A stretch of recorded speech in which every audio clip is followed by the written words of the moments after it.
Hello दोस्तों, welcome back to my YouTube channel. आज हम जानेंगे विटलिगो के बारे में। विटलिगो मतलब सफ़ेद दाग। क्या सफ़ेद दाग सिर्फ छूने से फैलता है?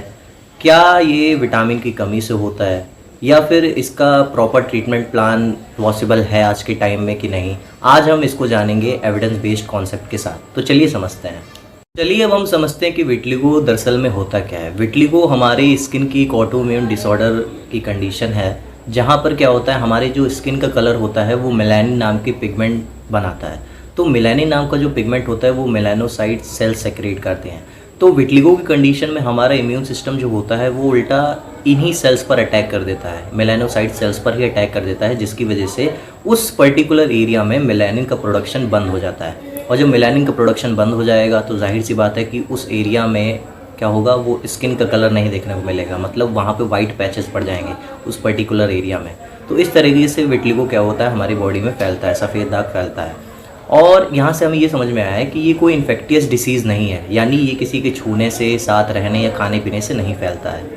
तो चलिए अब हम समझते हैं कि विटलिगो कितना कॉमन हो सकता है। तो दुनिया भर में लगभग 0.5 से 2% लोग तक विटलिगो से अफेक्टेड होते हैं, और ये किसी भी एज में हो सकता है। लेकिन इसकी जो शुरुआती स्टेज है वो 10 से 30 साल तक के लोगों में हमें ज़्यादा जल्दी देखने को मिलता है, और ये मेल्स और फीमेल्स में लगभग दोनों में बराबर ही स्प्रेड होता है। तो चलिए अब हम जानते हैं कि क्या कॉजेज़ होते हैं विटलिगो होने के। What are the causes of vitiligo? तो एग्जैक्टली अभी हमें इसके बारे में कोई आइडिया नहीं है कि एग्जैक्ट क्या कारण है जिस वजह से विटलिगो होता है, लेकिन कुछ रिसर्च हुई है इस पर, जिसकी वजह से हमें कुछ फैक्टर्स देखने को मिले हैं, जैसे कि ऑटोइम्यून डिसऑर्डर हो गया, ये सबसे कॉमन कॉज है विटलिगो होने का। दूसरा है जैसे जेनेटिक्स हो गया, अगर आपकी फैमिली हिस्ट्री में किसी को विटलिगो हो रखा है तो आप में भी उसके होने के चांसेस बढ़ सकते हैं। तो स्किन इंजरी होने की वजह से भी आपको विटलिगो की प्रॉब्लम हो सकती है। जैसे आपका कोई एक्सीडेंटल केस हुआ, उसमें आपका स्किन में इंजरी आ गई, वो उतना एरिया क्या हो गया, जल गया, या फिर वो रप्चर हो गया, तो उतने एरिया में क्या होता है, वाइट पैचेस पड़ सकते हैं। तो इस वजह से भी विटलिगो हो सकता है। हालांकि इसको एक दूसरा टर्म है जिसको हम ल्यूकोडर्मा के नाम से जानते हैं। तो यहाँ पर भी हमें ये चीज़ें देखने को मिलती हैं। तो अदर फैक्टर्स भी हैं, जैसे कि इमोशनल स्ट्रेस हो गया। इमोशनल स्ट्रेस तो कोई डायरेक्ट कॉज नहीं माना जाता है, लेकिन कुछ केसेस में क्या होता है, ये उस कंडीशन को ट्रिगर ज़रूर कर सकता है। और कुछ अदर ऑटोइम्यून डिसऑर्डर होते हैं, जैसे थायराइड की प्रॉब्लम हो गई, टाइप 1 डायबिटीज़ हो गया, तो इन वजह से भी हमें विटलिगो की कंडीशन या केस हमें देखने को मिल सकता है। तो चलिए अब हम डिस्कस करते हैं कि विटलिगो के कितने टाइप्स होते हैं। तो पहला है नॉन सेगमेंटल विटलिगो। मतलब इसमें क्या होता है, जो पैचेस पड़ते हैं वो बॉडी के दोनों साइड्स पर पड़ते हैं, सिमिलर पैटर्न में।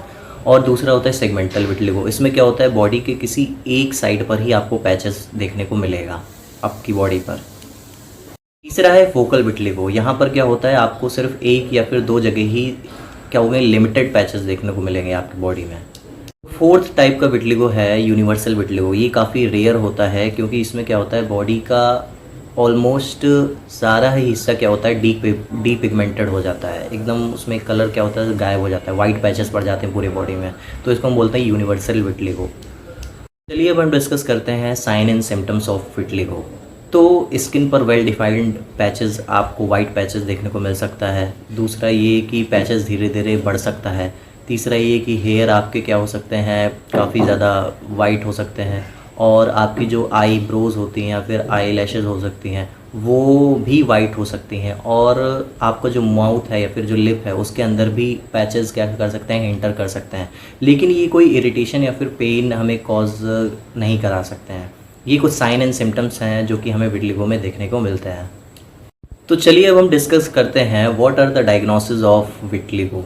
तो डॉक्टर डायग्नोसिस के लिए आपका स्किन एग्जामिनेशन करवा सकता है, मेडिकल हिस्ट्री ले सकता है, वुड्स लैम्प्स एग्जामिनेशन करवा सकता है, और ब्लड का टेस्ट करवा सकता है, स्पेशली थायराइड डिसऑर्डर के लिए। और रेयरली केस में आपका स्किन की बायोप्सी भी करवा सकता है।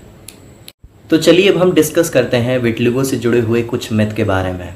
तो सबसे पहला मिथ ये है कि क्या विटलिगो छूने से फैलता है? तो नहीं, बिल्कुल नहीं, विटलिगो छूने से नहीं फैलता।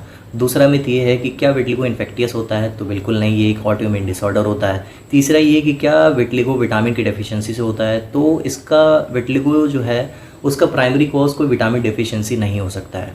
चौथा मिथ ये है कि क्या विटलिगो में हमें पेन देखने को मिलता है? तो बहुत रेयर ऐसे केसेस होते हैं कि विटलिगो में हमें पेन देखने को मिलता है, वरना विटलिगो में हमें कोई पेन देखने को नहीं मिलता है।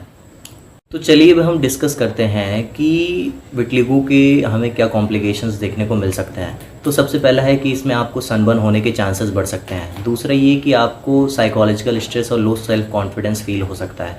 तीसरा ये कि हमें कुछ पेशेंट में विटिलिगो के साथ साथ कुछ अदर ऑटोइम्यून डिसीज़ भी देखने को मिल सकती है। तो चलिए अब हम डिस्कस करते हैं विटिलिगो से रिलेटेड कुछ होम्योपैथी पर्सपेक्टिव। तो होम्योपैथी में विटिलिगो के ट्रीटमेंट का एम पेशेंट के ओवरऑल कॉन्स्टिट्यूशन और उसके सिम्टम्स के हिसाब से इंडिविजुअलाइज्ड ट्रीटमेंट प्लान देना होता है। तो चलिए अब हम डिस्कस करते हैं होम्योपैथी में commonly used remedies in case of vitiligo, जो कि काफ़ी अच्छे रिजल्ट्स हमें देती है। तो सबसे पहला है आर्सेनिकम सल्फ्यूरेटम फ्लेवम। तो इस रेमेडी को हम तब यूज़ करते हैं जब सफ़ेद दाग हमारे स्किन में धीरे धीरे क्या कर रहा हो, फैल रहा हो, और स्किन आपकी ड्राई या फिर रफ़ हो, स्किन में बर्निंग या फिर इरिटेशन जैसी सेंसेशन आपको देखने को मिल रही हो, ऐसी टेंडेंसी आप में हो, और पेशेंट के ओवरऑल सिम्टम और कॉन्स्टिट्यूशन देखने के बाद ही हम इस रेमेडी को क्या करते हैं, उसको देते हैं। अगर कोई वेल क्वालिफाइड होम्योपैथिक डॉक्टर या फिर प्रैक्टिशनर पेशेंट की ओवरऑल कॉन्स्टिट्यूशन या फिर उसके सिम्टम्स को देखकर इस रेमेडी को प्रेस्क्राइब करे तो इसमें हमें काफ़ी अच्छे रिजल्ट्स देखने को मिलते हैं। हमारी नेक्स्ट रेमेडी है नेट्रम म्यूरेटिकम। नेट्रम म्यूरेटिकम रेमेडी को हम तब प्रिस्क्राइब करेंगे जब विटिलिगो की शुरुआत किसी गहरे इमोशनल स्ट्रेस, शॉक या फिर एंजाइटी की वजह से हुआ हो। और इसमें क्या करता है, जो पेशेंट होता है वो अकेला रहना पसंद करता है, अपनी बातें दिल में ही रखता है, किसी को बताता नहीं है। स्किन ड्राई हो सकती है और लिप्स फटने की भी प्रॉब्लम हमें इसमें देखने को मिल सकती है। तो इस केस में पेशेंट को धूप से हेडेक और वीकनेस जैसी फीलिंग आ सकती है और उसको नमक की क्रेविंग होगी, यानी उसको नमक जैसी सॉल्टी चीज़ें खाना ज़्यादा पसंद होगी। तो हमारी तीसरी रेमेडी है सीपिया। सीपिया को हम तब यूज़ करते हैं जब विटिलिगो होने के साथ साथ हमारी बॉडी में कुछ हार्मोनल चेंजेस देखने को मिले, चाहे वो प्रेगनेंसी के दौरान हो, चाहे वो मेनोपॉज के दौरान हो, या फिर डिलीवरी के टाइम में क्यों ना हो। और पेशेंट इस केस में क्या होता है, काफ़ी चिड़चिड़ा महसूस करता है, काफ़ी इरिटेबल होता है और वो काफ़ी इमोशनली डिटैच्ड फील करता है लोगों से। इसमें क्या होता है, जो पेशेंट होता है वो ठंड की बजाय गर्म रहना ज़्यादा अच्छा महसूस करता है और एक्सरसाइज के बाद उसको काफ़ी अच्छा महसूस होता है, और ये एक कॉन्स्टिट्यूशनल सिम्टम भी है सीपिया का। इस केस में साथ ही साथ में क्या होता है, आपको कुछ हार्मोनल और पेल्विक कंप्लेंट्स भी देखने को मिलती है, और ये अधिकतर हमें महिलाओं के केस में ज़्यादा देखने को मिलता है।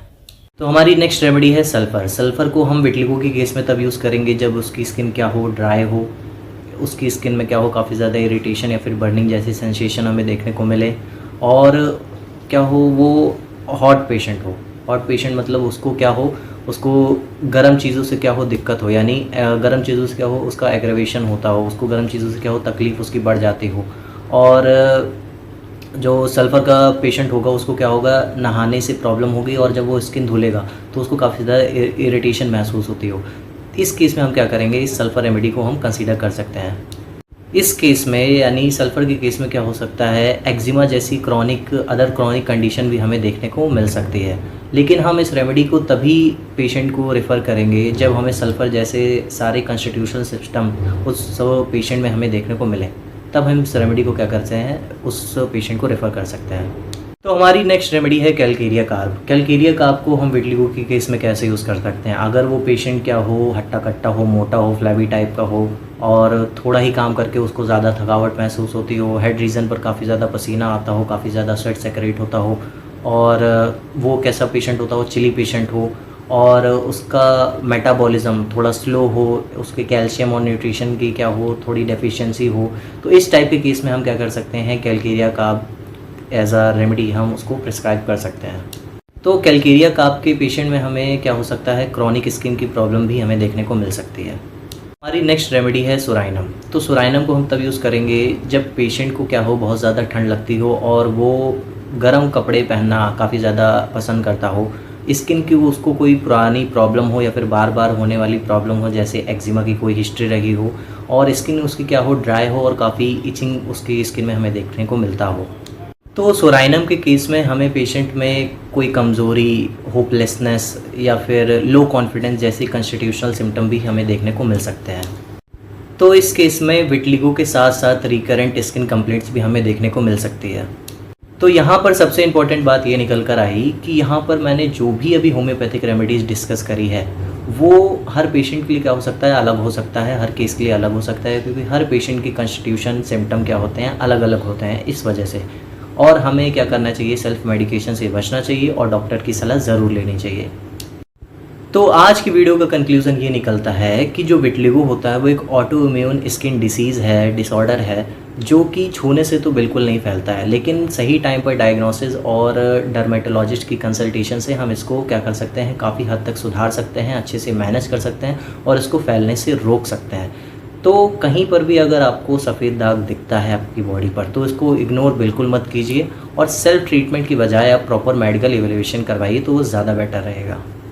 तो अगर आपको ये वीडियो अच्छी लगी हो तो मेरे चैनल होमियो ऑरा को सब्सक्राइब करिए और फॉलो ज़रूर करिए। मिलते हैं नेक्स्ट वीडियो में एक और अमेजिंग कॉन्सेप्ट के साथ, तब तक के लिए थैंक यू।